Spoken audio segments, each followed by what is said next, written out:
Bibotalk apresenta o BTcast Plus.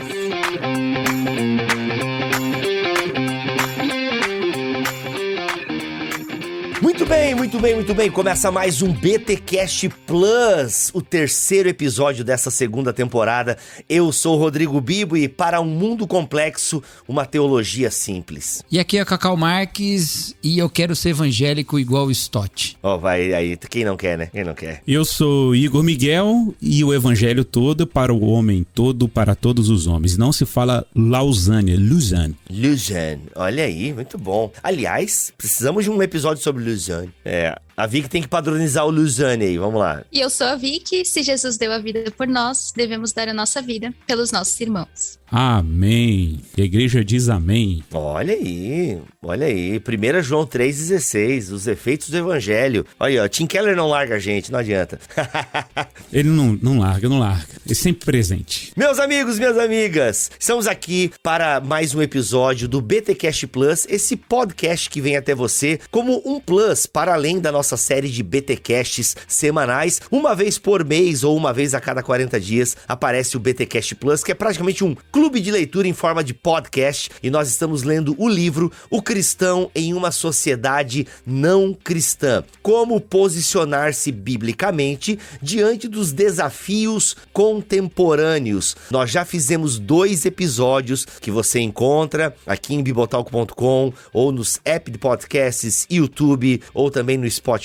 E esse livro de John Stott, lançado pela Thomas Nelson Brasil, é um manual que vai aí nos ajudar a nos relacionarmos com a sociedade. E estamos agora no capítulo 2, que tem como título Nosso Mundo Complexo. O pensamento cristão é distintivo. E o John Stott aqui vai lançar algumas bases para essa nossa relação, para essa nossa interação com a sociedade. O que nós precisamos ter, pensar, qual é o arcabouço teológico, intelectual que nós deveríamos ter para essa relação com a sociedade. Meus amigos, minhas amigas, aqui da mesa, capítulo 2, ele já começa aí com 5 fundamentos, um capítulo bem didático, inclusive Cacau achou tão didático que fez um fichamento. Sim. Ele está lutando, inclusive, enquanto a gente está gravando esse episódio, ele está lutando agora com o seu Kindle, com o seu celular, com seus devices, para trazer-nos aqui o fichamento. Aliás, a Vicky fez também uma pautinha aqui muito legal. Mas e aí, galera? Cara, eu tenho a 4ª edição desse livro em inglês aqui. Que massa! Caraca, Igor. Issues. É original em inglês, amarelão aqui, ó. Olha a capa, que doido, velho. Capa mó Matrix. A capa parece um Dan Brown, um livro do Dan Brown. Aí, ó, Fortaleza Digital.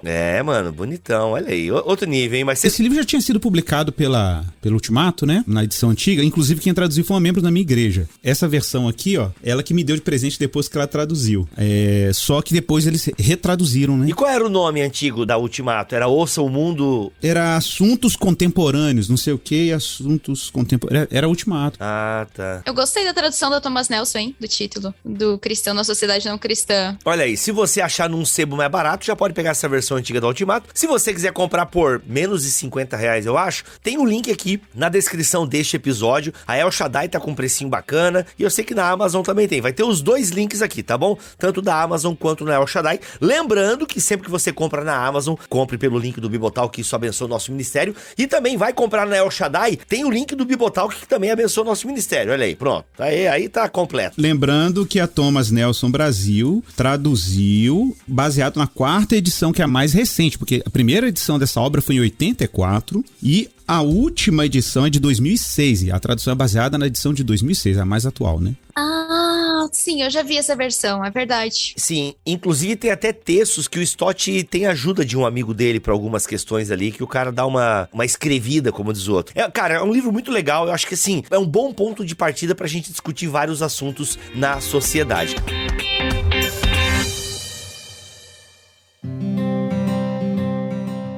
Galera, Stott então começa esse capítulo lançando aí 5 fundamentos teológicos, aquilo que a gente faz há 11 anos aqui no Bibotalk, tentando ensinar teologia pra gente melhor se relacionar com o mundo. E aqui o Stott nos ajuda então a elencar o que ele julga ser 5 fundamentos imprescindíveis para essa nossa relação com a sociedade cristã. Esse mundo é complexo? Bem, essa nossa relação com a complexidade do mundo precisa ser permeada por uma compreensão teológica adequada. E na compreensão do Stott são 5 fundamentos. O primeiro é uma doutrina mais plena de Deus, uma teontologia aí mais abrangente, abundante. O que vocês pegaram aí de insights a partir deste primeiro fundamento que o Stott lança? O que ele coloca é que Deus, ele não está contido apenas, ou a doutrina de Deus não está contida apenas nos aspectos religiosos da vida, né? Mas está inserida em tudo. Então Deus é o Deus de todas as coisas. A divisão secular e sagrado é uma divisão que,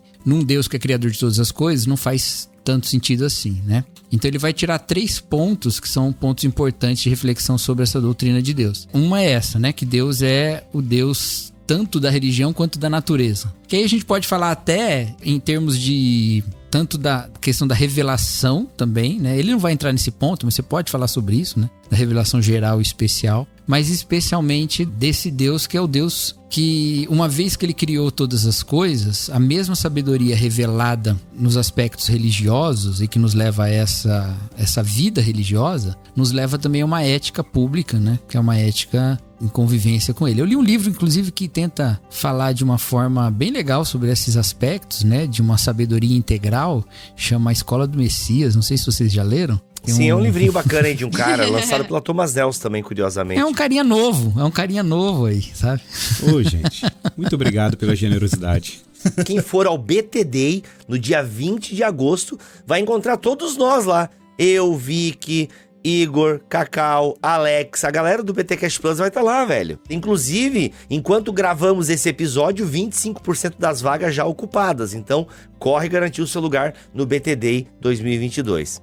Mas isso só denota a importância de um conhecimento bíblico e teológico fundamental para todo cristão, que é o que eu sei que vocês, como obreiros, militam nas igrejas de vocês, enquanto participantes do Bibotalk, estão nessa luta na popularização da teologia, né? O que a gente faz aqui é teologia pública, de realmente tornar popular também a teologia, e tudo isso para ajudar na relação com o mundo. Isso é fantástico, isso é fundamental. Muito bom. E, gente, do primeiro insight, essa doutrina mais plena de Deus. O que vocês acham legal aqui destacar? Eu acho que é muito importante falar também por que a gente está entrando nisso dos fundamentos teológicos para o nosso envolvimento cristão com o mundo. Porque logo depois a gente vai ter capítulos abordando diversos assuntos aqui: guerra e paz, criação, pobreza global, direitos humanos, sexualidade, trabalho. Por isso que ele está agora lançando os fundamentos para a gente falar sobre isso. Qual que é a questão dele? A gente não vai conseguir fazer um trabalho correto, não vai conseguir realmente se envolver de maneira cristã, de maneira adequada com esse mundo, se a gente não tiver as bases corretas. Inclusive, para quem já leu o livro O Discípulo Radical, vai saber que ele fala que a igreja ela vive uma dupla responsabilidade. A gente precisa se envolver com o mundo, servir as pessoas no mundo, viver no mundo, mas a gente não pode se contaminar com ele. E essa é a grande questão central agora desse capítulo, estabelecer as bases para o que vem depois. Porque assim, ele vai falar 3 coisas importantes sobre a doutrina da teontologia que a gente precisa tomar, né? Que nesse aspecto do religioso aqui, eu gostei muito de uma coisa que o Stott fala aqui, que às vezes a gente tem que tomar cuidado, dependendo como a gente vai ler o que o Stott disse aqui, a gente pode levar para caminhos que não é o caminho que o Stott quer dizer, até porque o Stott era um cara religioso, que amava a igreja local e militou pela igreja local, por assim dizer, mas muitas vezes nosso Deus é pequeno demais porque é religioso demais. Imaginamos que ele se interessa principalmente pela religião, por prédios religiosos, atividades religiosas e livros religiosos. E ele fala, é claro que Deus se preocupa, né, com essas coisas, mas só se estiverem relacionados a toda vida, né, ou seja, ao todo da vida. E eu acho isso muito bacana porque nós gostamos de encapsular Deus, a gente gosta de uma religião que delimite Deus. Parece que um dos efeitos da queda é querer controlar a Deus, ou seja, me diz qual é o teu nome, né? Ou seja, eu quero ter um controle de Deus. Então a religião, o problema da religião muitas vezes, com as suas regras e leis, é que ela estabelece não só um controle, Deixa eu ver se eu vou me fazer claro agora. A religião institucionalizada e desenvolvida pelo ser humano, ela se vende como o divino dando regras para o ser humano. Mas muitas vezes é o ser humano que está encapsulando Deus dentro daquelas regras. Dá para entender mais ou menos o caminho que eu tô querendo traçar aqui? Eu entendo perfeitamente, o Bibo, porque, na verdade, cara, assim, essa aqui é uma conversa, ela é conhecida já em alguns segmentos, né, da igreja, outros, a pessoa não faz ideia do que a gente tá falando aqui. Parece que, para muita gente, ainda há uma distração nessa relação entre a fé que a gente professa na dimensão da adoração pública, na reunião visível dos santos, no partir do pão, na liturgia da igreja, no culto, na adoração, nas intercessões, nos cultos de missões que nós fazemos. E a dimensão pública da vida, a dimensão comum da existência. Cara, quando eu falo comum, eu tô falando aqui do busão lotado, ok? Tô falando da gente acordar de manhã correndo para ir pro trabalho, tô falando aqui da vida acadêmica, dos estudos, da vida cultural, da vida sexual, do prazer, né? De comer um prato de feijão com arroz e um zoiudo, como diz o mineiro, né? Os 2 ovos cozidos ou fritos em cima. Eu chamo de o caol mineiro. Então, assim, eu tô falando disso. A gente tá falando da vida comum. E que se a gente acha que Deus não diz respeito a nenhuma dessas dimensões, a gente tá tornando Deus um Deus ausente. Um Deus ausente. Um Deus ausente significa um Deus que está, no mínimo, restrito a determinadas dimensões da vida. E que em outras dimensões ele não está lá. Ora, se Deus não está lá, quem está lá? Né? A gente precisa perguntar isso, porque, como a gente já brincou aqui em alguns podcasts para trás, né?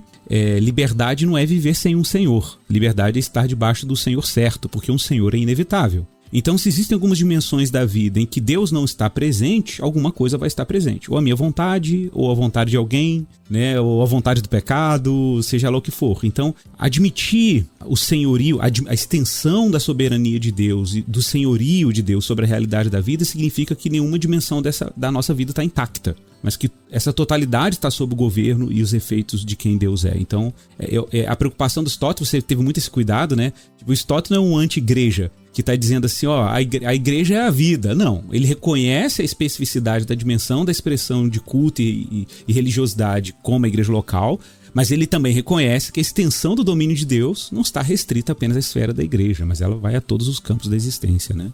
É a totalidade mesmo. Uma leitura desatenta desse capítulo pode nos levar a um certo estranhamento, porque esse tema do que é sagrado e do que é secular nem sempre é abordado por nós dentro da doutrina da teontologia ou da teologia própria, né? Verdade. E muitas vezes ele é pensado dentro de um aspecto de uma teologia prática, de uma ética cristã. Perfeito, Cacau. Só que ele está observando de uma forma muito semelhante que a gente vê até nos autores neocalvinistas, né? Nessa visão que esse é um atributo de Deus porque é uma extensão da sua soberania. Então é parte, sim, de Deus, de uma reflexão sobre uma doutrina de Deus, né? Então, interessante o Stott. Eu queria até fazer uma pesquisa depois para saber qual que é a relação do Stott com essa turma, se ele tem alguma conexão ou não, que eu vi algumas aproximações e afastamentos nesse capítulo. Tem, pior que tem.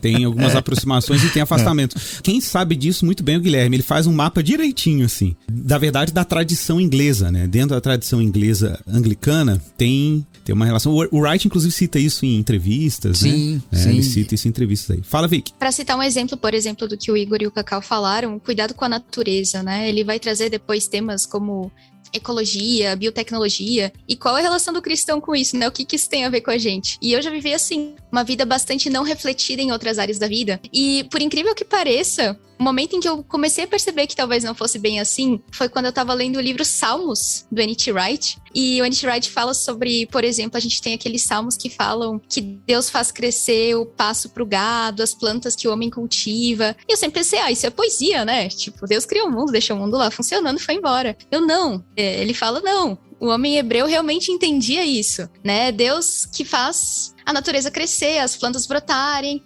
O Lutero fala isso também, né? Quando o agricultor vai lá e cultiva, é uma maneira que Deus nos dá o alimento. Então, Deus usa as pessoas e esse trabalho para nos dar o alimento. Deus usa a mãe para dar o leite para o bebê. Então, isso faz com que a gente tenha uma visão muito mais ampla da vida, do mundo e de quem é Deus. E, de novo, a gente não pode colocar Deus em compartimentos, né? Deus está presente nesse compartimento e nesse aqui ele não tá. Deus criou os compartimentos, falando a grosso modo, né, brincando com isso. E é justamente, se a gente faz essa separação tão radical, a gente vai ter muito problema no nosso envolvimento com o mundo. Exato. Até porque o segundo lugar que ele coloca aqui dessa doutrina de Deus é a ideia de que ele é o Deus das nações e também do seu povo pactual. Isso, essa parte é importante, porque a gente esquece que a gente fala muito de catolicidade da igreja, né? Exato. Mas a ideia de catolicidade é a ideia de abrangência. E não é só abrangência no sentido, não, porque é claro, a fé cristã, existem algumas particularidades que são típicas da fé cristã. A particularidade de um Salvador, a exclusividade de Jesus como Salvador, né? A exclusividade da palavra de Deus como única fonte de autoridade. Existem algumas exclusividades, algumas particularidades. E o povo de Deus, de fato, é um povo particular. É um povo eleito, né? E não importa o sentido da sua tradição sobre o termo, mas o termo eleição já implica numa certa exclusividade, inevitavelmente. Exato. Agora, a questão é que essa fé, apesar das suas particularidades, assim como o Israel antigo era um povo escolhido entre todas as nações, o horizonte do plano de redenção de Deus era um plano cósmico, universal, católico, era abraâmico por excelência, né? Porque a vocação de Deus para Abraão, como Aristóteles destaca, né, o texto de Gênesis, era que por meio da semente dele, do descendente dele, que Paulo lá em Gálatas interpreta como sendo o próprio Jesus, né? Seriam abençoadas todas as famílias da terra. Então, nesse sentido, o cristianismo é a religião abraâmica por excelência, né? Justamente porque ela não está... É o todos os homens aí da frase de Lusane que eu brinquei no início, né? É o Cristo todo para todos os homens. Então não existe distinção na extensão e no horizonte do plano redentivo de Deus, né? Então isso é um ponto importante, que Deus não é um Deus de um povo em particular, não é um Deus tribal, é o Deus de toda a terra. Muito bom. É importante a gente falar uma coisa, porque a linguagem do Stott, ela pode parecer um pouco limitada, afinal de contas é um dos pontos dentro de um ponto de um dos pontos, né? Tipo, é um terceiro nível. Isso, é um ponto dentro de vários pontos que dão vários pontos, né? 100 pontos. É o terceiro nível de tópicos de um capítulo de um livro. Exato. Né? Então, tipo, assim, dentro da obra toda dele é o quinto nível que você vai chegar. Então, tem umas certas limitações que eu acho que é importante a gente dar uma destacada. Porque ele fala assim, que há uma ação que nós evangélicos tomamos que é semelhante a que os judeus tomaram. O que é? Que é ignorar esse aspecto inclusivo da lei. Exato. E transformar Deus num Deus exclusivo, e aí ele usa até essa palavra tribal. Aí a gente precisa fazer algumas ressalvas, assim, para deixar um pouco mais claro pro nosso contexto aqui, né? Em primeiro lugar, o argumento que ele usa é que Deus, antes de ser o Deus de Abraão, ele é o Deus de Adão. Esse argumento não foi ele que inventou. Paulo usa esse argumento também em Romanos, né? Ele vai voltando até falar que que Abraão não é só pai dos que creem circuncidados e não circuncidados, mas que Jesus é o segundo Adão. Então é de uma redenção da humanidade toda. Então, em Gálatas, Paulo também vai fazendo esse caminho de voltar até as alianças maiores, as promessas maiores, ao ponto dele falar que a promessa é maior do que a lei, né? Porque a promessa é em Abraão e a lei é em Moisés. Então assim, ele está usando um argumento de que Deus é um Deus mais amplo do que só de um povo. Então, qual é a atitude que nós evangélicos tomamos, que é a que ele está dizendo que os judeus também tomaram? É essa de olhar só para nós e achar que Deus é só nosso. Entendeu? No sentido de que Deus não está preocupado com a humanidade toda, mas ele está preocupado apenas com seus crentinhos ali dentro do seu hall. Isso é. Agora, a gente tem que tomar cuidado para não pensar também que isso exige uma dissolução das identidades dos povos, e especialmente, nesse caso concreto, do povo judeu. Perfeito. Então, assim, porque isso pode levar até lá. Porque Deus é um Deus de unidade, mas não de uniformidade, né, Bibo? O Bibo que falou isso aí na palestra dele lá do Alicerce Debate, lá da Ponte, né? Perfeito. Então, assim, a questão não é se considerar judeu dentro da aliança de Cristo. Como também não tem problema se considerar brasileiro dentro da aliança de Cristo, né? A questão é que Deus é Deus de todos os povos, e não Deus é o Deus de um povo que não tem outros marcadores. Tem marcadores também, mas estão ligados a Jesus Cristo. Então, essa distinção o Stott não faz, porque não é preocupação dele, ele não está falando disso, mas para contextos atuais aqui nossos, em que a gente vê, né? Eu sou muito influenciado pelo outro Igor nesse debate, né, Igor? Pelo nosso amigo Sabino. que a gente tomar cuidado para não levar a uma exigência de uniformidade, né? Porque isso não existe. E ele é muito feliz nisso. Perfeito. E é curioso porque a gente sempre fala sobre, no campo da missiologia, a gente sempre fala sobre esse respeito antropológico, né? A todas as culturas. Quando chega no judeu, você quer que ele coma porco depois que ele crê em Jesus. Meu Deus do céu. É. Exatamente. Entendeu? Então, tipo assim, mas isso rola, bicho. É uma coisa muito louca. Porque você fala assim, não, o cara lá da cultura indígena tribal não come, sei lá, de repente o tabu alimentar dele é não comer frango, né? Aí você, não, tem que respeitar a cultura e tal. Aí o judeu converte. Vocês assistiram o Apóstolo Paulo, o filme do Apóstolo Paulo do Padre Marcelo? Não sei se vocês viram isso. A primeira cena, depois da conversão de Paulo, ele comendo um torresmo lá, sei lá, era um leitão. Porque é pra provar que ele era cristão. Pra provar que ele é cristão, agora tem que comer um porco. Mas só que isso rola. É nisso que o Sabino acerta, sabe? Então o pessoal confunde particularidade, né, Cacau? Tipo assim, desrespeito. Não, converter-se é pertencer a uma cultura hegemônica. Que a gente sabe que na maioria das vezes é uma cultura europeia, blá, blá, blá. Muito bom. Pois exatamente. A gente não percebe que esse evangelicalismo nosso, ele é cultural também, né? Exatamente. E que então é necessário a gente compreender essa complexidade mesmo do mundo, né? Já que é o tema do capítulo, inclusive, né? O mundo complexo que a gente vive. Então, quando eu tava lendo, eu falei, puxa, isso é uma coisa pra gente falar aqui, né? Eu acho que quem trabalha isso de maneira fenomenal é o Miroslav Volf, no livro dele, do Exclusão e Abraço. Exato, Nossa, você fala dele agora. Sensacional. Olha só. Então, que ele fala das questões de identidade, e ele até usa Abraão pra isso, né? Usa também outra história agora. Qual que é, gente? Ele usa Abraão e mais uma outra história bíblica. E Paulo. E Paulo, pra falar, Abraão teve que sair da sua terra, então quando a gente vai a Cristo, a gente tem que deixar certas coisas da nossa identidade, mas existem outras coisas que nos acompanham e nós não precisamos deixar, justamente porque Deus é o Deus de todos os povos, né? Então isso é fenomenal. Exatamente. O problema dessa tuitosfera cristã é que a gente lê todos os mesmos livros, né, gente? Isso é maravilhoso. Isso é maravilhoso. O problema dessa bolha. Mas essa bolha é boa, E na verdade, e uma coisa importante, não é porque a gente lê os mesmos livros que a gente evita outros. É porque quando um lê, recomenda e os outros saem lendo, entendeu? Não é porque a gente fala assim, nós só vamos ler isso. Não, a gente lê livros até que bem variados, mas é porque a gente tenta ler o que todo mundo lê, entendeu? Mas são editoras parceiras também, fazem ação juntos, essa coisa toda aí. É isso aí. Tem isso também. Eles mandam os livros tudo pra gente junto. Exato, então, essa bolha é uma câmara de eco boa e aberta pra quem quiser entrar. Olha.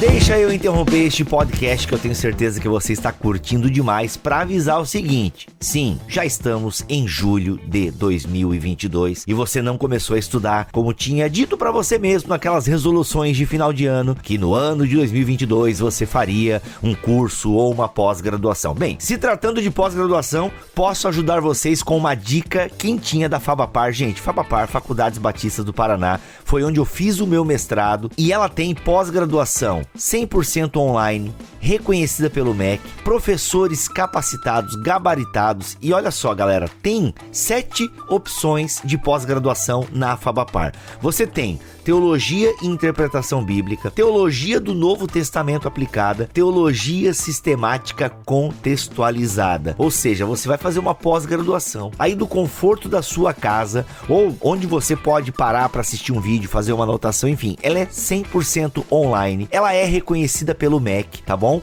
Então é o seguinte, se você já tem uma graduação reconhecida pelo MEC e quer fazer uma pós-graduação, quer se especializar, você ouve aqui os BTcasts e você quer ter mais conhecimento, você sente essa necessidade de estudar. Então é o seguinte, quando é reconhecido pelo MEC, eu sempre recomendo a Fabapar e ela tem essas pós-graduações. Mas é o seguinte, eu só citei 3 para vocês. Tem ainda Capelania e Aconselhamento, Hermenêutica das Parábolas do Novo Testamento, Gestão de Conflitos e Estudos Analíticos do Pentateuco. São essas opções, são 7 opções de cursos na pós-graduação da Fabapar. E galera, sabe o que é melhor? você pode entrar esse mês, porque sempre estão abrindo inscrições para as pós-graduações da FABAPAR. Então você não tem desculpa, você pode começar a estudar esse ano conforme você tinha prometido para você mesmo. E galera, uma coisa eu aprendi na vida: o tempo passa para aquele que faz alguma coisa e para aquele que nada faz. Então, bora estudar, e a FABAPAR pode ser a sua companheira aí neste curso de pós-graduação,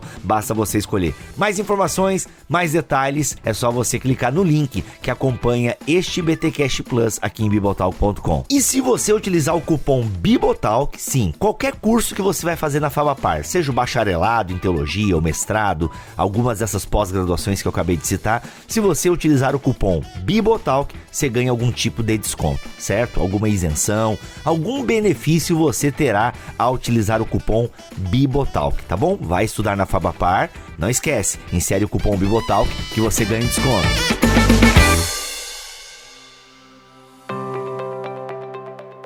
Mas vamos lá, gente. Como o Cacau disse, galera, cada tópico desse aqui é um capítulo inteiro de uma sistemática. E não é o objetivo aqui. Então, comprem uma boa sistemática para você ter um bom estudo sobre Deus. Então, a ideia é a gente só ter uma compreensão de Deus um pouco mais plena, mais ampla. Em terceiro lugar, e aqui é um ponto que a Twittosfera adora discutir também às vezes, é a questão do Deus da justiça, né? Essa briga entre justificação e a justiça, que não tem na Bíblia, é uma coisa só. É o Deus que justifica, é o Deus que pede justiça. E que influenciou o Keller profundamente no livro Justiça Generosa. Ele fala quase que praticamente a mesma frase do Stott, né? Ele cita o Stott algumas vezes, né? E ele tem um débito aí com o Stott, com certeza. Ele diz que o Deus de justiça é o também da justificação, né?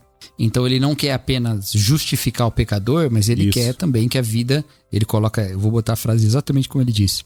Ele também quer que a nossa vida comunal seja caracterizada pela justiça. E isso é maravilhoso. O que isso quer dizer? É uma frase bacana, bonita, mas o que ela quer dizer? Que a gente viva. Eu acho que tem dois aspectos aí pra gente colocar. Um é que nós, como comunidade de fé, vivamos em relações de justiça. Eu acho que isso é muito claro quando Jesus fala, por exemplo, que a nossa justiça tem que ir além dos fariseus, né? Uhum. Então, ou quando Jesus fala, não é assim entre vós, lá em Marcos 10, né? Uhum. Que a gente não vai seguir pela questão de autoridade do mundo e tal. Então, acho que isso já é uma questão. Mas tem uma outra também, que é esse plano de quase que... Eu vou usar a palavra que ele fala que não é pra usar, mas tudo bem. Ele é quase que redenção das relações, né? Porque, na verdade, uma atividade... O propósito de Deus para uma comunidade humana, segundo a comunidade da Trindade, é que seja uma comunidade humana de justiça. Ela está contida, muitas vezes, na comunidade dos que creem, porque estes que creem em Jesus devem encontrar essa identidade na própria comunidade divina. Só que a visão, digamos assim, pré-lapsária, meu Deus, antes da queda, era para que isso fosse uma realidade da humanidade toda. Agora, falando bem verdade, nem da igreja costuma ser, né? Mas aí é outro assunto. Da igreja, pelo menos, é exigida, né? Então, assim, eu acho que tem esse aspecto interno de justiça de uma comunidade de fé, mas tem também essa ideia de estabelecer modos mais justos de vida numa sociedade não só de crentes, né? Perfeito, Cacau, perfeito. Eu acho que essa lógica, né, que ele levanta, porque quando você reconhece como a coisa começa, né, numa teontologia, e a coisa vai se estendendo, a gente vai percebendo que o Stott está dizendo assim, olha, se Deus é abrangente, e se os interesses de Deus estão em todos os campos da existência humana, então os interesses de Deus não são apenas interesses privados de uma comunidade, também são interesses que vão para além dela. Então, quando você tem uma sociedade em que você tem processos, relações injustas, relações de dominação, de controle, né? Quando você tem leis que não funcionam, não importa o nível de pobreza, de privação, de injustiça, o cristão de alguma maneira tem que estar ocupado com esse tipo de coisa ou tem que estar de alguma maneira sensibilizado por esse tipo de pauta, né? Justamente porque ela diz respeito a uma coisa que, de novo, né? A gente sempre bate nessa tecla, né? Não é propriedade de ninguém. Esse é um tema e uma pauta que não é propriedade de ninguém, né? Mas nós, especificamente enquanto cristãos, temos muito interesse nesse tipo de pauta, nesse tipo de fragilidade, porque a gente sabe que onde tem essa fragilidade, Deus está lá. E Deus está lá porque ele ama aqueles que estão vivendo esse tipo de fragilidade, né? Então é isso. O justificado é alguém envolvido com a justiça. É o sentido aí. Fome e sede de justiça. Bem, ele tem fome e sede de justiça, né? Aliás, quando eu vejo os teólogos discutindo se ali é justificação pela fé ou é a busca pela justiça social, mas é uma discussão assim que não faz nem sentido, né? A justiça é abrangente, né? Então a gente fala que o evangelho é abrangente, a gente fala, exato. A justiça é abrangente. É claro que existe uma injustiça, exato. Uma injustiça radical, né? Vamos dizer assim, radical porque ela habita no coração da própria condição humana e que nos impede de estar diante de Deus, justamente por isso, porque Deus não tolera a injustiça. Então, se a injustiça tem um lugar, no que a gente chama na sede do coração humano e na própria existência humana, é lá que Deus tem que atingir de forma, principalmente nessa instância. Mas eu não tenho dúvida, como acompanhando aqui o Stott e, claro, evidentemente o Keller, né? Não tem como uma pessoa que foi justificada e que foi revestida da justiça de Deus e tem acesso a Deus, que ela não tem uma sensibilidade de olhar para fora de si e perceber dinâmicas injustas para além de si mesmo, né? Para além da sua individualidade. Então é meio que uma consequência inevitável, né? E a gente sabe que o horizonte da história está caminhando para a superação de todo tipo de injustiça, que é o horizonte escatológico da redenção em Jesus, né? Então, ele vai trazer de novo essa questão quando ele for falar da diferença que não deve ser tão diferente, ou na verdade que a separação que se faz entre Jesus Salvador e Jesus Senhor, né? Então ele vai falar de novo isso, porque é a questão do Salvador como justificação e do Senhor como justiça, né? Mas aí quando a gente chegar lá a gente fala sobre isso. Eu me preocupo que algumas pautas sejam justamente encaixadas e cooptadas e colocadas em algum dos espectros políticos, justamente quando a Bíblia é tão clara em algumas coisas, como, né, tive fome e me deste de comer, tive sede e me deste de beber, e como é que a gente ignora esses versículos, como é que a gente pega essas partes e não lida com eles, né? E algumas pessoas têm medo de falar sobre certas coisas, às vezes, por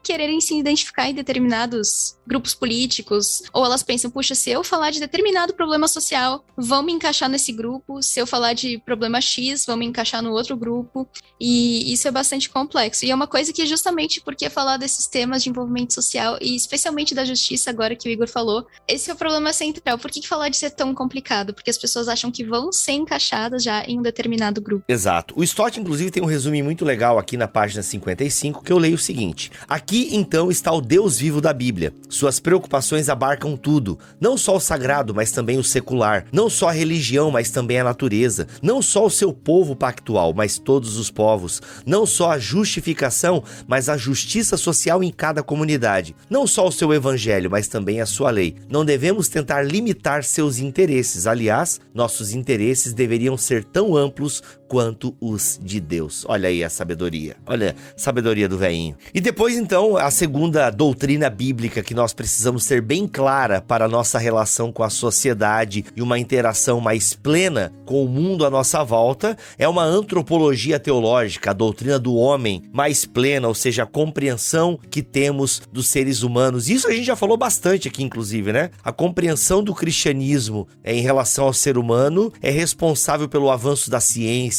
pela Declaração Universal dos Direitos Humanos. Ninguém tira esse mérito do cristianismo, né? O cuidado com o outro. Se tem uma marca que o cristianismo deixou ao longo desses milênios, é o cuidado, a preservação do outro, o cuidado com o outro. Isso é uma marca linda da nossa história. É uma marca que o cristianismo deixou em dois sentidos, né? Deixou para os humanos e deixou também, abandonou. Não, tô brincando. Ai, meu Deus, Cacau. Agora resolve isso aí, Cacau. Meu Deus do céu. Nossa, que ácido, né? Que cacau amargo. Nem um pouquinho de leite. Isso aí foi 100% cacau aí, não teve nem um pouquinho de leite, foi amargo mesmo. 100% cacau, amargo. Mas tem uma questão que eu acho muito interessante, é que existiu uma ênfase na reação da teologia ao liberalismo. Uma ênfase que se buscou foi uma ênfase bíblica, né? Até biblicista, de certa forma, de uma centralidade muito efetiva na Bíblia, que é uma tradição que eu acho que é mais próxima do Stott, pelo menos no primeiro capítulo, quando ele faz aquele histórico evangelical, é por ali que ele passa, né? Mas a tradição neo-ortodoxa, que também reagiu ao liberalismo, eles vão se apegar mais às doutrinas, né? Ao credo, ainda que vão ter a Bíblia como fundamento, mas não vai ter o mesmo olhar desse cristianismo agora evangélico, anteriormente chamado de fundamentalista. Ele não vai ter esse mesmo olhar. Bom, e aí, o Stott era um cara tão culto e tão abrangente no conhecimento dele, que ele conecta várias visões, né? E o nosso querido amigo Léo Cruz apontou que no capítulo passado, no capítulo anterior, que é o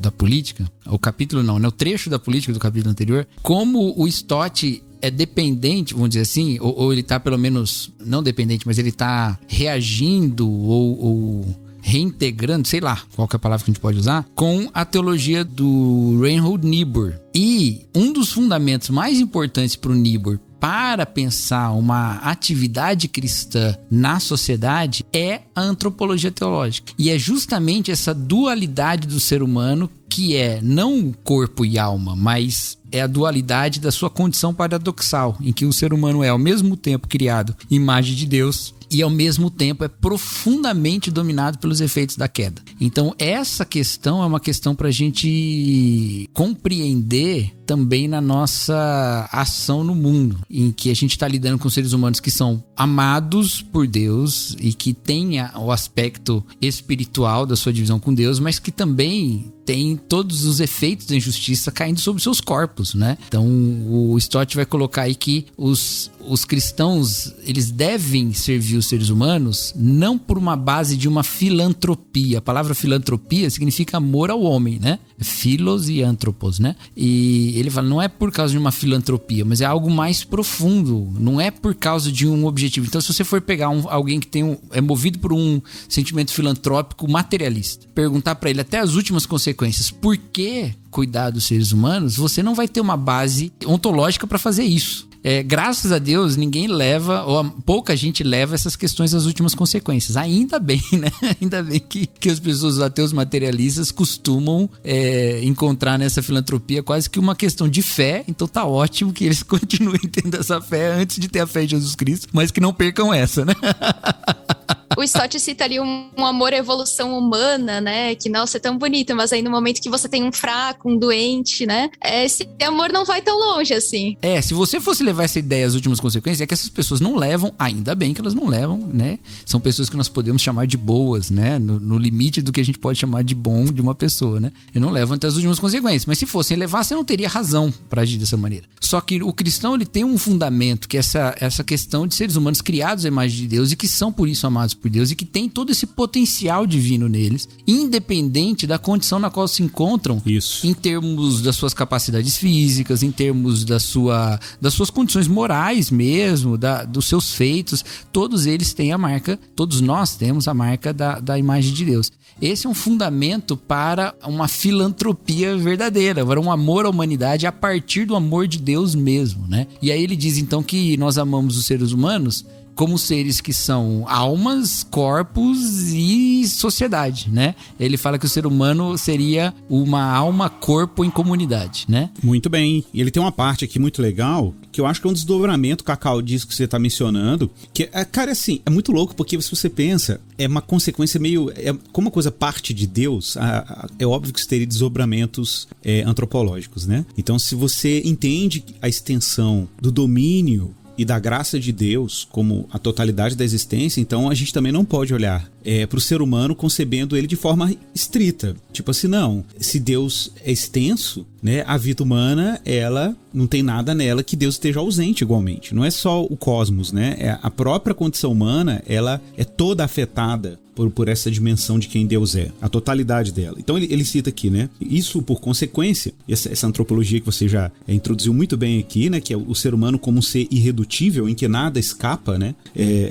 Aos interesses de Deus. Ele vai dizer assim, se portanto realmente amamos o nosso próximo e por causa do seu valor desejamos servi-lo, precisamos estar preocupados com seu bem-estar total, o bem-estar de sua alma, de seu corpo e de sua comunidade. A consequência prática, né, disso, ele vai dizer, nossa preocupação nessa questão nos levará a programas práticos de evangelismo, alívio e desenvolvimento, né, que seria uma consequência lógica. Se você admite que Deus tem essa extensão e que o ser humano, em toda a sua totalidade, está no alvo dos interesses redentivos de Deus, ora, acabou. Então isso exige uma resposta da fé cristã, não apenas para a salvação de uma alma penada, desencarnada, né, mas da salvação que é abrangente tanto quanto Deus é abrangente, tanto quanto a humanidade é abrangente. Então tem uma extensão. Então a gente precisa ver a salvação num sentido bem ampliado, né? Bem ampliado. E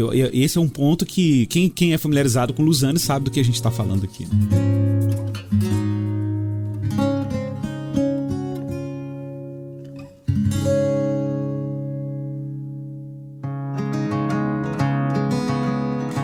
Cara, Lausanne, eu vou falar Lausanne aqui pro povo mortal entender, mas é Lausanne.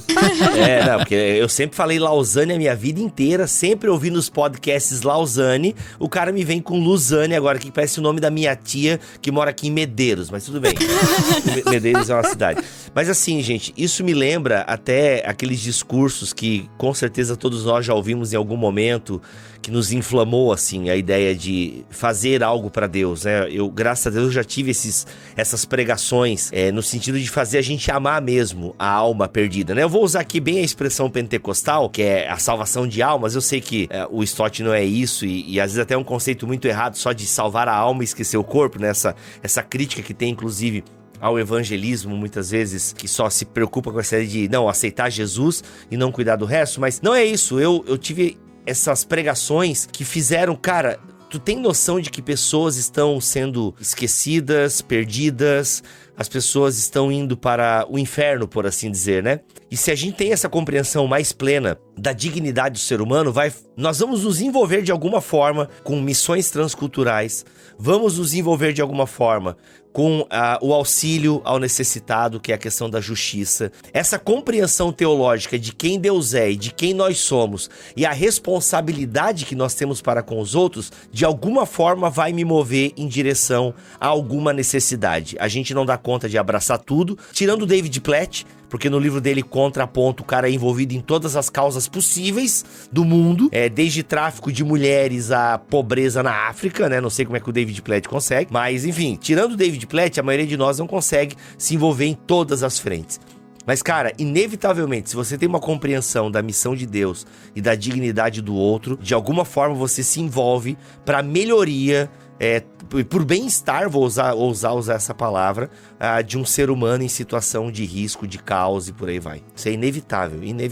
E colocando e pensando no ser humano como a imagem e semelhança de Deus, ainda que estejamos, né, essa imagem esteja distorcida por causa da queda, eu gosto muito do John Walton quando ele explica o que é essa imagem e semelhança de Deus, embora se tenha tentado discutir, entender ao longo do tempo, né, se imagem era uma coisa, semelhança era outra, enfim, né, mas o John Walton nos coloca, então, como representantes de Deus na Terra. Ele diz que o ser humano foi criado meio como uma espécie de vice-regente aqui nesse planeta, né? E ele faz uma comparação com a grande simbiose que era muito comum nas religiões antigas. O que era isso, né? Os deuses criavam os seres humanos para satisfazer suas necessidades. Deus nos criou e Deus não tem nenhuma necessidade, né? E ele deu esse mundo para nós. Claro, o John Walton coloca isso, não entendam como algo assim...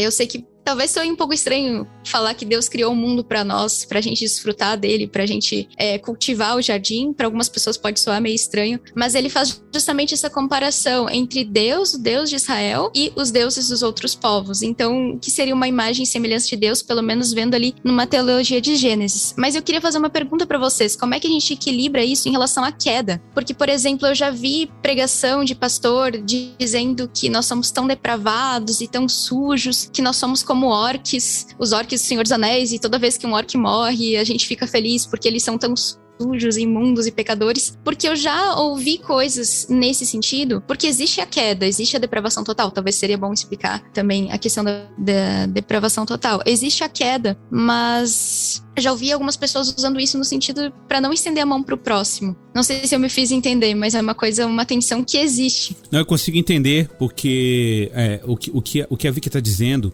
é que pode ser que alguém alegue que a extensão da depravação humana tenha chegado a um ponto em que qualquer tipo de esforço em direção a um vulnerável, ao injustiçado, é um esforço vão. Me corrija, tá, Vic, se eu estiver errado. Isso, tá? exatamente isso, né? Então, se não tem ali um propósito salvífico imediato em direção àquela pessoa, por que eu vou estender a mão pra ela, né? Elas não verbalizam dessa forma, não. Exato. Mas isso explica muito da nossa omissão, com certeza. Exato. Isso serve pra questão ambiental, por exemplo, né, Vic? A questão ambiental, a gente ouve muito isso, né? O pessoal falando assim, não, Jesus vai voltar... Porque o mundo também está caído, né? O que a gente faz com isso? Exatamente. Não, mas na questão ambiental ouve às vezes literalmente. Assim, esse mundo vai ser destruído. Eu já ouvi literalmente, esse mundo vai ser destruído mesmo, por que a gente vai se preocupar com isso? Tem um podcast sobre ecoteologia, tá bom, galera? Vamos pular essa aqui. Tem eu, Guilherme de Carvalho e alguém da ABC2 que eu não lembro quem. Tem. Muito legal discutindo, falando sobre a nossa irmã natureza. Foi o Thiago, Quem entender esse conceito de irmã natureza?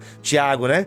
Quer entender o conceito de irmã natureza? Nada de mãe natureza, para aí com isso. É irmã natureza. Vai ouvir, procura aí Ecoteologia, a BTcast ABC2, você vai curtir.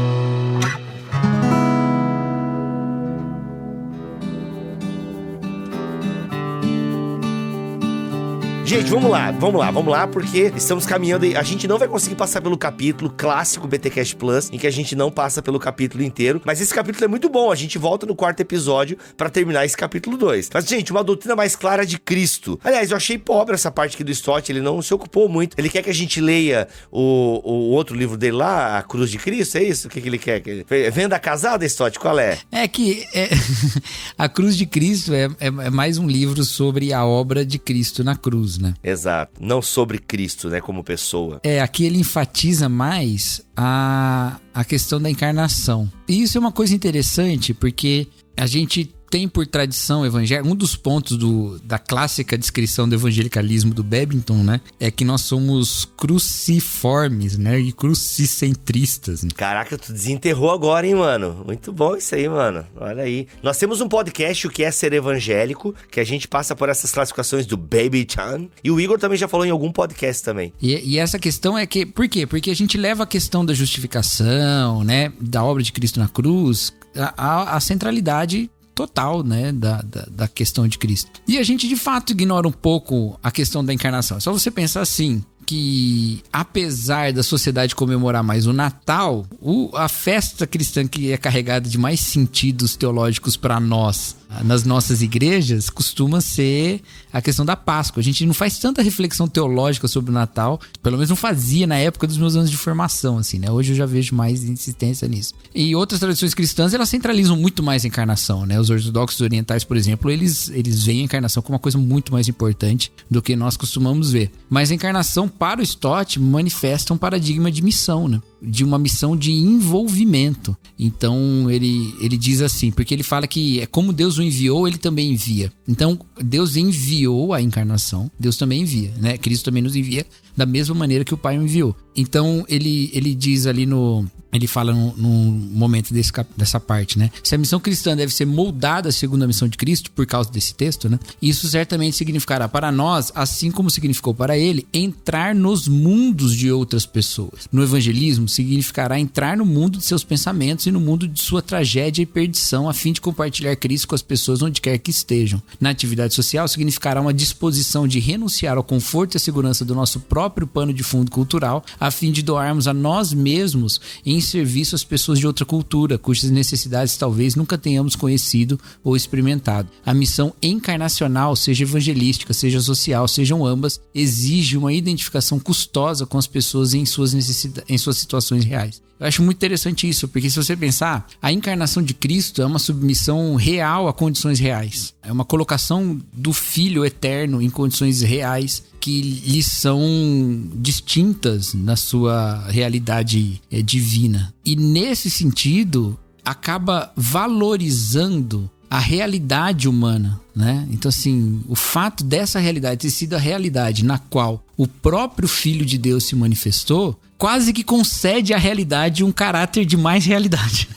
Porque ela não passa a ser só uma parte só da criação, mas é uma parte na qual o próprio Filho de Deus se manifesta nessas condições. Então, considerar a realidade... Veja, Cristo considerou os aspectos da realidade humana na qual ele encarnou para encarnar com aquelas características, né? Encarnar naquela sociedade, naquela história, no meio daquele povo, com aquela condição, filho de quem ele era, todas essas questões. E nós também devemos considerar a realidade dos outros nessa nossa ação, né? Eu lembro aquele podcast que a gente gravou, o Bibo e o Igor, sobre a questão de sexualidade, em que a gente falou sobre isso, né? As pessoas estão nas suas realidades, a gente precisa considerá-las onde elas estão, a gente não pode simplesmente vir com conceitos e achar que conceitos resumem pessoas, né? Eu acho que isso é uma questão que fala muito sobre toda a atividade do Stott. O Stott tinha essa posição de compreender, né? De tentar compreender o outro, da onde ele parte, do que é que ele fala, quem é de fato o outro nessa relação. E tem um outro livro dele muito legal, que é A Missão da Igreja no Mundo Moderno, acho que é isso o nome, que ele tem um capítulo sobre diálogo, que é maravilhoso. A gente não pensa a missão como diálogo, né? A gente pensa como evangelização, como ação e tal, mas ele tem um capítulo lá como diálogo, e é muito interessante como ele coloca essa alteridade como um ponto importante nisso. Então eu achei, apesar dele de fato poder ter desenvolvido mais a doutrina cristológica aqui, eu acho que ele foi bem num ponto interessante aqui. Cacau, eu me lembrei, você falou aí do livro dele sobre missões, o Keller cita no Igreja Centrada, no capítulo sobre contextualização, ele cita o Stott e esse livro, e aí ele fala sobre aquela analogia da ponte. Você lembra disso?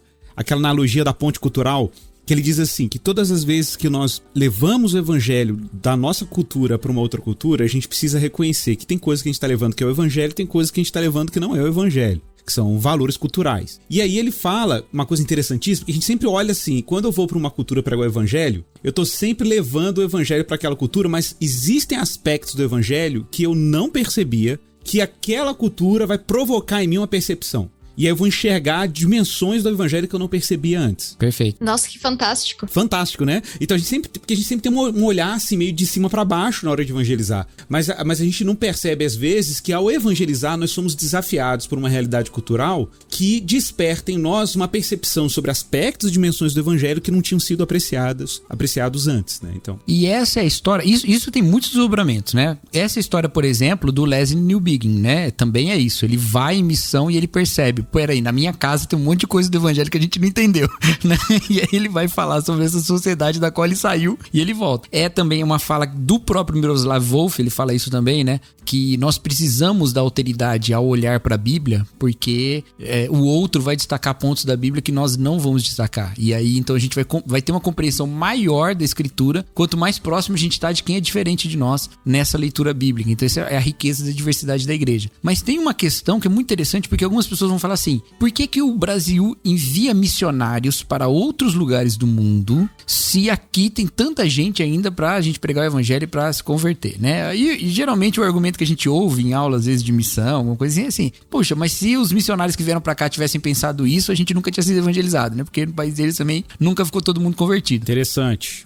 Mas tem mais um aspecto. Enviar missionários daqui é também evangelizar aqui. Perfeito, perfeito. Entendeu? Porque a gente enriquece a reflexão do que nos falta aqui também. E isso é uma coisa muito importante, porque a gente precisa resgatar o papel do missionário como teólogo, sabe? A teologia nasce na fronteira missionária e muito da boa teologia se encontra justamente aí. Ao invés de a gente pensar em como fortalecer os nossos núcleos de pensamento teológico, a gente precisa ser desafiado por contextos de diversidade, seja no território nosso ou seja em outros territórios e outras culturas. Então, essa teologia com fim missional, com fim até dialogal, inclusive, né? Eu acho que ela é muito importante para nosso fortalecimento doutrinário também. Então, afinal de contas, o evangelho se manifesta numa história de um encontro, de um Cristo que vem dessa sua alteridade, né? Autoridade também, né? Mas alteridade para o nosso encontro nas nossas condições. Nessa relação, revela-se algo do evangelho. Então, a gente precisa compreender isso também. Não, e é importante, só um último destaque é que na época que esse livro foi escrito pelo Stott, né? O Stott não faz menção ao que a gente chama hoje de teologia missional, né? O conceito de missionalidade, mas basicamente o que ele chama de omissão encarnada ou encarnacional é isso, é que a kenosis de Cristo, que é o termo usado ali para o esvaziamento de Cristo em Filipenses, né? A kenosis, eles falam de missão kenótica, hoje tem essas expressões, né? Que ele se esvaziou, assumiu a forma de servo. Esse movimento é exatamente o movimento missiológico que a gente precisa fazer. O Schaeffer tinha muito isso, né? De olhar para quem ele evangelizava, para quem ele alcançava, falar assim, cara, eu tenho que ter um interesse autêntico pelas pessoas. Não pode ser uma relação instrumental. Para anunciar o evangelho, eu tenho que ter a compaixão que Deus tem pelas pessoas. Então você tem que amar gente, você tem que amar ser humano, você tem que ter flexibilidade cultural para aprender com aquele contexto que você está evangelizando. Então você tem que calçar os sapatos, né? De quem você está anunciando o evangelho.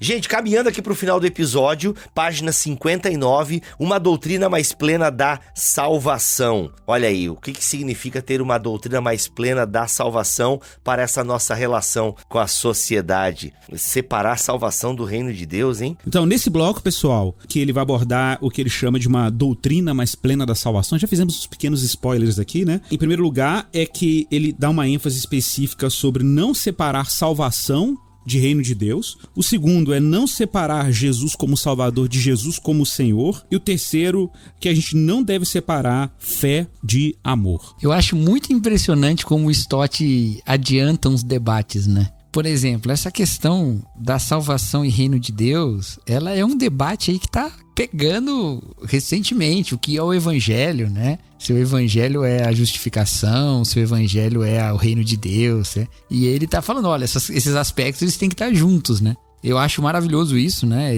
Isso faz muito parte de toda essa reflexão missiológica da qual o Stott faz parte, junto com outros tantos teólogos daquela época, década de 70 para frente, mas também nos ensina bastante sobre essa questão de pensar numa boa notícia que envolve não só uma salvação pessoal, né?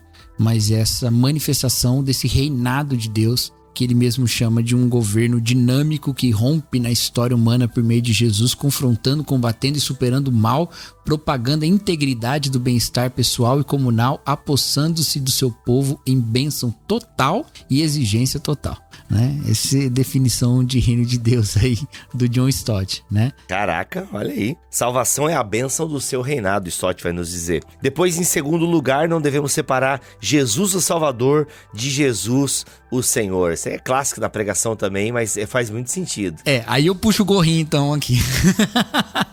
Olha aí, agora tá citado aí o panteão, o Olimpo da missiologia. Não, vai faltar o David Bosch ainda. É verdade, deixa pros próximos. Puxa o gorrinho. Tem muita gente pra gente falar aí. Mas o gorrinho, ele quando ele teve aqui em Campinas falando na presbiteriana aqui, Chácara Primavera, ele falou uma coisa, ele contou uma história de quando ele participou da Cruzada Billy Graham. Ele era recém-convertido e ele foi ajudar na Cruzada Billy Graham como uma das pessoas a fazer aquele encaminhamento pós-conversão, né? As pessoas levantam a mão lá, vão à frente, oram, e aí ele receberia algumas pessoas lá. E ele disse que no treinamento para essa cruzada, teve o povo falando assim, olha, você não tem que exigir nada, você não tem que exigir obra nenhuma. Ninguém é salvo pelas obras. É simplesmente a pessoa orou, aceitou Jesus, está salva, né? E aí a gente vai encaminhá-la para alguma igreja, a igreja vai fazer um processo discipulado e tal. E aí o gorrinho viu aquilo e ele era recém-convertido e falou assim, mas peraí, como assim? Isso é mentira, né? Como assim ela não precisa fazer nada? Claro que ela precisa. Se a pessoa continuar com aqueles pecados horríveis que ela estava carregando, a gente não vai deixar, né?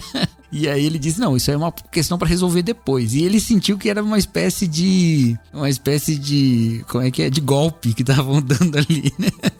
Porque, como assim? Se converteu e é só isso, né? E ele falou que é porque a gente perde, e isso me marcou muito, a gente perde a noção da participação numa comunidade, que é uma comunidade que orienta a caminhada. Então, não é uma mera assim, eu vou sacar o meu benefício celestial. Então eu fiz um investimento na previdência eterna. Então quando eu morro, eu saco esse benefício e vou para o céu. Não é isso, mas é a participação numa comunidade com compromisso, que é um compromisso também ético, né? Então isso é o reconhecimento do senhorio de Cristo junto com o fato de Cristo ser o Salvador. É lógico que eu acho que a distinção entre fé e obras, ela não é de maneira nenhuma inútil, pelo contrário, ela é muito útil. Inclusive, ela nos garante algumas concepções muito importantes sobre santificação, sobre perdão, pra gente não cair num desespero também pela nossa recorrência no pecado, né? Mas a gente não pode ter uma relação com Cristo que seja apenas de ir lá pedir para ele pagar mais uma vez uma dívida que a gente fez, né? E o tempo todo diante de Jesus dessa maneira, ao invés de reconhecer que o senhorio dele sobre nós é parte da bênção do seu evangelho, né? É parte da sua salvação. Então, isso eu acho que é uma boa insistência pra gente pensar isso aí. O Stott coloca isso de maneira bem enfática e bem clara. Eu acho que é impossível separar. Olhando o Novo Testamento como um todo, a gente resolve muito da dicotomia de teoria e prática que a gente tem em algumas ciências. O cristianismo, ele impossibilita totalmente essa dicotomia, né? Fé sem obras é morta, não existe outra coisa. Como é que Jesus vai chegar pra gente dizer: tive fome e não me deste de comer, tive sede e não me deste de beber? Eu acho que a gente precisa de uma ética do Evangelho de Mateus, que às vezes soa um pouco radical, né? O dar outra face, às vezes arrancar o olho, se isso te fizer pecar, e algumas coisas que pra gente parecem um pouco extremas, mas aquele que muito foi perdoado, muito ama. Eu acho que aquele que realmente viveu o tamanho que é o impacto do evangelho na sua vida não consegue ter uma vida passiva, não consegue não mudar, não consegue não buscar uma transformação de vida. Por isso que eu acho que isso na fé cristã é indivisível, não tem como a gente separar. E aí a gente puxa o Keller de novo pra ajudar, né? Porque o Keller vai fazer essa relação de maneira muito direta, né? É de fato uma reflexão. Isso aqui, gente, isso tá nos reformadores, entendeu? Tá lá em tanto Lutero quanto Calvino falando que a fé que justifica, a gente é justificado só pela fé, mas a fé que justifica nunca vem sozinha, né? Então é isso, é pela fé somente, mas é uma fé que nunca vem somente. Então a gente precisa compreender. E assim, bom, aí como um testemunho pessoal, a nossa santificação, ou pelo menos é como eu observo na minha vida, mas é como eu vejo a Bíblia ensinando também, ela é muito mais enfatizada, o senhorio de Cristo, ele é muito mais enfatizado para minha vida, não quando eu reflito mais e mais na sua lei, entendeu? E corro atrás dela para tentar cumpri-la, mas quando eu reflito na sua graça, na sua obra, sabe? Na minha experiência, para somar ao que a Bíblia fala, já que Paulo fala que a lei de fato não produz a santidade, né? Mas na minha experiência pessoal, para somar ao que Paulo fala, é exatamente dessa maneira. As formas, os momentos em que eu estou mais tomado pela realidade do evangelho e do perdão de Jesus Cristo, é o momento em que eu estou mais santificado. E não no momento em que eu estou mais culpado pela lei que eu não cumpro, sabe? Até porque um autêntico serviço de amor cristão não pode emergir de um coração culpado, mas de um coração redimido, gracioso, transborde de graça, né? Perfeito. Então eu falava isso muito para educadores em periferia, né? Eu falava assim, vocês não estão servindo aqui para amar essas crianças como se vocês tivessem algum amor para dar em vocês mesmos. Até porque se vocês tivessem, esse não é o amor que eles precisam. Eles precisam do amor de Cristo. Então o amor autêntico de serviço que elas precisam não está em vocês, está em Jesus. Tem que vir dele. Né? Então é irônico, né? Porque o amor baseado no medo, ou se a gente pode chamar isso de amor, né? O serviço baseado no medo, no constrangimento, ele sabota justamente o amor que as pessoas precisam, que procede de outro lugar. A gente sabe de quem. Caraca, vocês arrancam mesmo, é impressionante, é impressionante. Mas tem uma questão aqui no Fé e Amor, porque assim, tem a tríade clássica, né? Das virtudes teologais, a fé, a esperança e o amor, né? E aí, só pra falar uma coisa interessante, essa divisão entre fé e amor, ela cria problemas muito sérios, viu? Porque se a gente não tem uma fé, que é a fé no amor, presta bem atenção, a nossa fé, ela é fundamentada no amor. A nossa fé é fé no amor. Não tem como o cristão falar I don't believe in love, né? Porque a gente acredita no amor. Porque o que a gente acredita é que aquela cruz não era justiça romana, não era restauração judaica, não era a organização do mundo do primeiro século, que aquela cruz era amor de Deus por nós, entendeu? Então é esse o significado que a fé coloca sobre aquilo. Então é fé no amor e por isso é uma fé para o amor. Cacau, eu quero entender, quando tu fala fé no amor, eu tenho dificuldades de associar, mas não é fé no Cristo, porque Deus é amor? É por isso que você fala isso? Não, claro, mas eu tô dizendo assim, que o que Cristo está fazendo ali é amando, entendeu? É isso que eu quero dizer. Então, porque poderia significar qualquer coisa.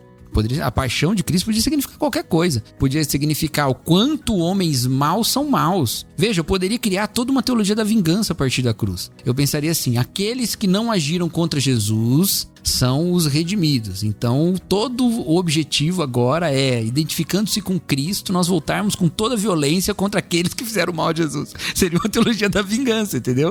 Mas porque eu acredito que o que Jesus fez ali é amor livre de Deus na minha direção, eu sou constrangido por esse amor, principalmente porque eu me identifico que a causa desse amor é que eu é que sou o executor ali, né? Eu não sou o crucificado. Então, esse é um sentido muito importante da fé cristã, porque ela vai dizer que acima de todas as coisas, o Deus criador de todas as coisas, é um Deus que me ama ao ponto de Jesus morrer na cruz. Entendeu? Então não existe essa coisa do universo indiferente e impessoal que quer me matar o tempo todo mandando vírus e asteroide pra Terra. Acima de tudo tem um Deus que me ama. Então não tem como separar essas duas coisas. Se eu separo fé e amor, eu tenho uma fé diferente do que a fé cristã. Aí eu me lembro do conto da Aya, né? Que não tem na série isso, pelo menos eu acho que não, só vi a primeira temporada. Mas no livro do conto da Aya, que é uma distopia, né, de um governo fundamentalista cristão que persegue um monte de gente, tal, vocês devem saber, lá do Handmaid's Tale, né, o conto da Aya. E aí tem um momento que a protagonista, ela fala que tem uma almofada no quarto dela, escrito fé. E aí, beleza, aí passa. Aí mais pra frente ela fala assim, olha, com certeza essa almofada fazia parte de uma tríade, de 3 almofadas, fé, esperança e amor, mas só a fé sobrou. E beleza, e ela passa pra frente, ela não fica dizendo o que isso significa, mas ali tá colocado, né? Aquele é um regime no qual ficou fé, mas não tem amor, né? E por isso não tem esperança. Então, é isso. A gente perder o amor, perde a esperança, porque a fé em outra coisa que não seja no amor de Deus é uma coisa sem esperança. Mas porque a fé é uma fé de que Deus é um Deus que ama, a gente ama a partir da fé, né? Muito bom, olha aí. Quem diria, contos da Aya aparecendo. Ovelhas elétricas, momento ovelhas elétricas aqui no BTcast Plus. E por último, uma doutrina mais plena da igreja, da eclesia. E aí, Igor, mata pra nós aí essa doutrina mais plena da igreja. Cara, tem uma parte aqui muito interessante que, de novo, diz respeito à questão que a gente já levantou antes, sobre essa dimensão que às vezes pode ser uma tentação para a igreja de privilegiar sua particularidade, esquecer sua vocação católica, sua vocação abrangente e universal. E ele vai falar aqui sobre um conceito que ele tirou do Dr. Alec Widler, né, que tem uma influência do Bonhoeffer. Me ajuda aí, viu, Vic? A Vic vai me ajudar no alemão. Então, que ele chama de o mundanismo santo. Olha que provocativo, né? O mundanismo santo, que a igreja precisa praticar o mundanismo santo. Na verdade, essa é uma ideia muito importante, inclusive para a missiologia contemporânea e para a eclesiologia contemporânea, que o Keller também trabalha na Igreja Centrada, que a igreja ela precisa ser, em algum sentido, um pouco mais mundana, não no sentido dela ser,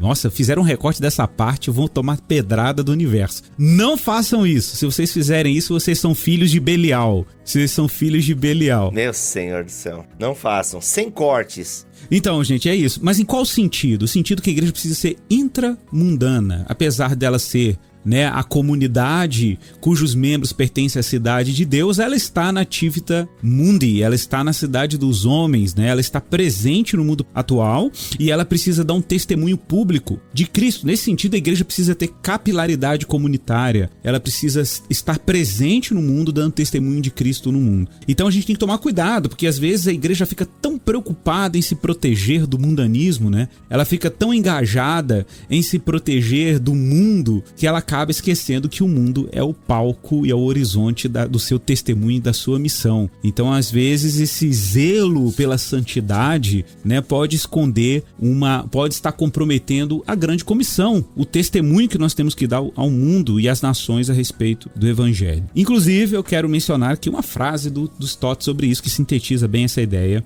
que ele vai dizer o seguinte: uma eclesiologia desequilibrada produzirá também uma missão desequilibrada. Não tenha dúvida. Aí é uma profunda relação que existe entre eclesiologia e missiologia, né? Olha aqui o que diz o William Temple. A igreja é a única sociedade cooperativa que existe para o benefício de seus não-membros. Naquele livro Uma Fé Pública, o Miroslav Volf vai falar de uma questão da religião profética e religião mística, né? Que ele diz E ele fala uma coisa interessante que é uma falha na igreja, quando ela é uma igreja mística sem a realidade profética, né? Que ela tem uma ascensão que tem ele fala até tem um retorno, mas é um retorno estéril, né? Que não tem essa participação e tal. Então ele propõe uma ascensão e um retorno, né? Uma ida e uma volta.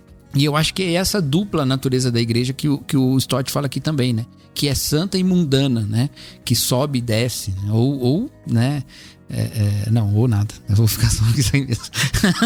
Nossa, vai lá, Vicky, encerra esse podcast. Eu acho que isso que vocês falaram, então, conecta diretamente com o que a gente falou bem no início. O inconformismo que a gente tem com o mundo, mas o mundo ainda é o nosso palco. E se a gente manter a visão nessa natureza da igreja que o próprio Cristo nos deu, né? Não peço que os tire do mundo, mas que os guarde do maligno. Se a gente mantém isso diante dos nossos olhos, a gente não vai ter medo de se envolver socialmente. A gente não precisa ter medo se a gente manter essa natureza da igreja. É isso aí. Legal. O amor lança fora todo medo. Gente, que delícia, hein? Que delícia. Mais um BTcast Plus. Ó, o Cacau vibrando.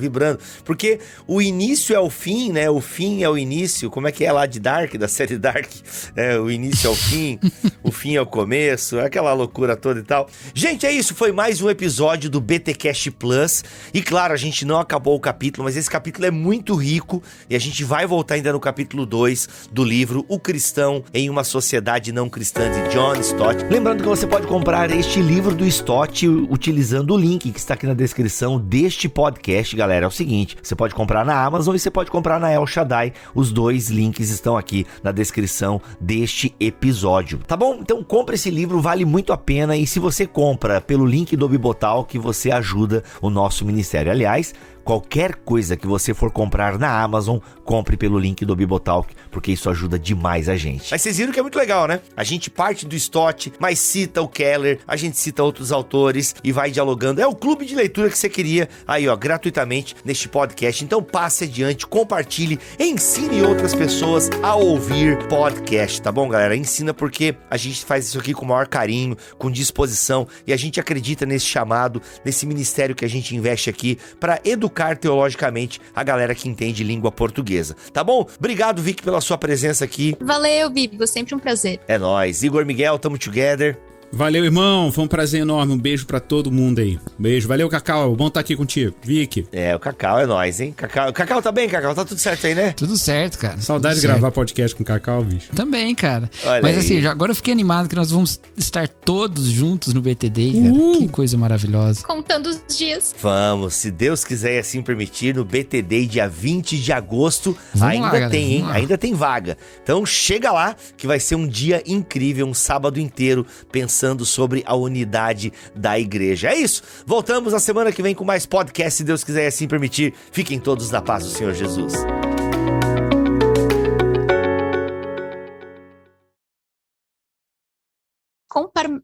Olha só, Bibo. Eu errei essa palavra também no ABC2. Compartimentalizar. Tuller, não coloca esse final do podcast, porque isso vai ser pro final, eu tenho quase certeza. Não, se eu fosse o Tuller, eu colocava a voz do Google nessa hora. Se a gente não compartimentalizar... Gente do céu. Não. Compartimentalizar. Exato. Por favor, editor, coloca a voz do Google nessa tentativa da Vicky. Porque se a gente tentar Compartimentalizar. Este podcast foi editado por Bibotalk Produções.